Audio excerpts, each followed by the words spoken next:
Hezbollah पर Israel का all out हमला हुआ। यह इस वक्त की बड़ी खबर मैं आपको दिखा रहा हूं। बगल में ब्रेकिंग और शॉट। दक्षिण लेबनान में इजराइल की रात भर बमबारी। यह देखिए जरा। आयात ऐश शब में हिजबुल्लाह के ठिकानों पर तबाही हुई है। यह देखिए जरा। फिर नकौरा रामये दायरा में भी हिजबुल्लाह सेंटर्स तबाह कर दिए गए हैं। राहुल तीनों ब्रेकिंग तीनों शॉट रखिए। स्किप द बॉल, सीधे चलिए जयशंकर प्रसाद सर के पास। सर क्विक रिएक्शन मैं आपसे लेना चाहूंगा। हिजबुल्लाह और इजराइल का वॉर शुरू हो गया है। I am very sure about it. लेकिन मैं आपसे जो एनालिसिस समझना चाह रहा हूं, and you can take some time sir, I stand corrected. आपको लग नहीं रहा है सर ये बहुत आगे तक बात जाने वाली है?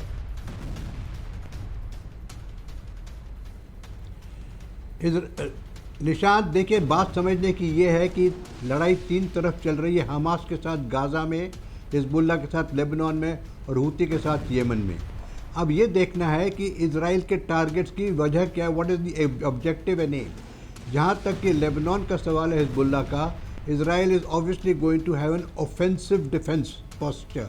यानी कि ऑफेंसिव डिफेंस का मतलब ये है कि there is perhaps no real need to do a ground attack like they have done in Gaza. उसकी ज़रूरत नहीं है, लेकिन उसको एयरफोर्स के ज़रिए, मिसाइल्स के ज़रिए, आर्टिलरी फायर के ज़रिए वहाँ उसमें डैमेज करना, उसको हिजबुल्लाह को ख़त्म करना। और जिसमें उन्होंने, आप कह रहे हैं कि दो उनके लीडर भी मार दिए। So they are fighting on three fronts. जहाँ तक कि हमास का सवाल है गाजा में, वहाँ पर अभी भी ऑब्जेक्टिव यही है कि किसी तरीके से अपने होस्टेजेस को वापस लें। हालांकि कितने होस्टेजेस अभी जिंदा हैं वो मालूम नहीं, that's a big question mark anyway. वहाँ पर तो घमासान युद्ध हो ही रहा है बिल्टअप एरिया में। हमास भी लड़ रहा है, इजराइल भी लड़ रहा है। वो कहाँ तक चलेगा, कब तक चलेगा, कहना बहुत कठिन है। That's a ground action. आपने बताया कि IDF के जवान भी कुछ मारे गए हैं गाज़ा के अंदर।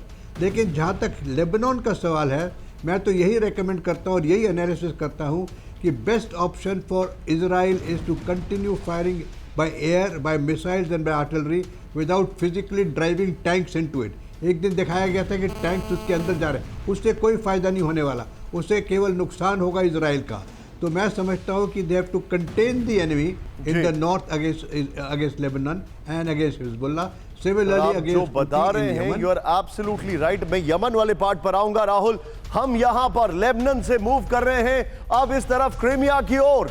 क्रीमिया में जो हो रहा है वो बहुत बड़ी खबर है। ध्यान से देखिएगा। इस वक्त की पहली बड़ी खबर मैं आपके सामने ब्रेक कर रहा हूं। सीधे आइए। क्रीमिया में यूक्रेन के बड़े हमले का खौफ। ब्रेक करिए इस वक्त की बड़ी खबर। ये देखिए जरा। क्रीमिया में सबसे आधुनिक S-500, दुनिया का सबसे एडवांस एयर डिफेंस सिस्टम की तैनाती। S-400 पर हमले के बाद रूस का मूवमेंट। यूक्रेनी इंटेलिजेंस चीफ बुदानोव का दावा, क्रीमिया में रूस के 3 डिफेंस सिस्टम तबाह किए। फुल फ्रेम पर ब्रेकिंग दिखाइए राहुल जरा। यह इस वक्त की बड़ी खबर। क्रीमिया में यूक्रेन का बड़ा हमले का खौफ। यह देखिए जरा। S-500 की तैनाती कर दी गई है वहां पर। यह जानकारी आ रही है। सीधे आइए राहुल जरा दिखाइए यह खबर। क्रीमिया पर हमला, रूस डरा। इस वक्त की बड़ी खबर। क्रीमिया में दुनिया का सबसे एडवांस डिफेंस सिस्टम जो है वो तैनात कर दिया गया है। यह जानकारी आ रही है इस वक्त हमारे पास। सिर्फ इसको रखिएगा राहुल। यह देखिए। फिर रूस ने क्रीमिया में S-500 एयर डिफेंस सिस्टम की तैनाती कर दी है। राहुल बगल में S-500 एयर डिफेंस सिस्टम और ये वाली ब्रेकिंग दिखाई है। ये देखिए। क्रीमिया पर यूक्रेनी मिसाइल हमले के बाद S-500 का डिप्लॉयमेंट हुआ है। S-500 का डिप्लॉयमेंट आप समझ रहे हैं, यानी खौफ बहुत ज्यादा है। मैं स्क्रीन पर S-500 देखना चाहूंगा, अगर संभव हो तो दिखाइए उसको। क्रीमिया पर एक S-400, 2 S-300 सिस्टम तबाह होने के बाद तैनाती है। 600 किलोमीटर तक हाइपरसोनिक मिसाइल तबाह कर सकता है S-500, यह दावा किया जा रहा है। द कीव इंडिपेंडेंट के हवाले से इस वक्त की बड़ी खबर आ रही है। इस सब के बीच में एक और बड़ी खबर राहुल। सीधे आइए, फ्लोर ब्रेकिंग लेंगे, लेकिन अपने दर्शकों को एक बड़ी खबर बता रहे हैं। क्रीमिया में एंटी एयरक्राफ्ट सिस्टम की तैनाती। इस वक्त की बड़ी खबर। ब्रेक करिए जरा। ब्रांडिंग के साथ आना था। यह देखिए जरा। यह देखिए। सेवेस्तोपोल में पश्चिमी क्रीमिया में मूवमेंट। बड़ी खबर। रूस के 4 लॉन्चर्स, 2 रेडार सिस्टम की तैनाती। रूस की एंटी एयरक्राफ्ट रेजिमेंट की गई रिलोकेट।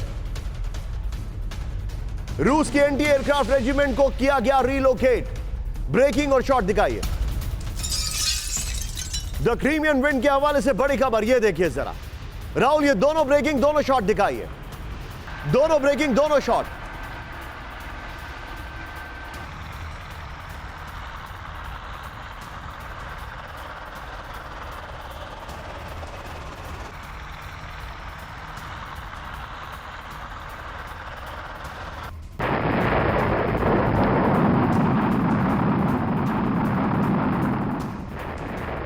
आप तो इस ब्रिज पर जा चुके हैं, क्या यह समझा जाए कि क्रीमिया में जो डिप्लॉयमेंट हो रहा है अब बहुत ज्यादा तनाव में है रशिया? पुतिन को लग रहा है कि कहीं कुछ ऐसा ना हो जाए कि क्रीमिया हाथ से निकल जाए, क्या यह बात समझी जाए?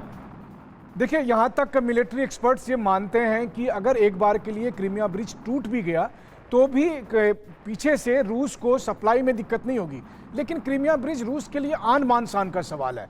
ऐसी स्थिति में रूस को ये डर है कि हर हालत में पश्चिमी देश चाहेंगे कि यूक्रेन किसी न किसी तरह से इस ब्रिज को तोड़ दें। हाँ, अगर आप मुझसे ये कह रहे हैं कि क्रीमिया पर कब्जा करना, मुझे लगता है कि क्रीमिया पर कब्जा करने के लिए पूरे के पूरे नाटो की फोर्स को जमीन पर उतरना होगा, क्योंकि मैंने पर्सनली क्रीमिया को चारों तरफ से देखा है कि वहां पर कितनी मिलिट्री स्ट्रेंथ है रूसी। I trust you Manish, I trust you for that. Manish खुद वहां पर जा चुके हैं, एक बार तो इनको बकायदा इनको इन्वेस्टिगेशन में वहां पर रखा भी गया, क्योंकि इन्होंने कहा था कि यहां पर हमला हो सकता है और हमला हो गया, but that was his analysis, so I appreciate him.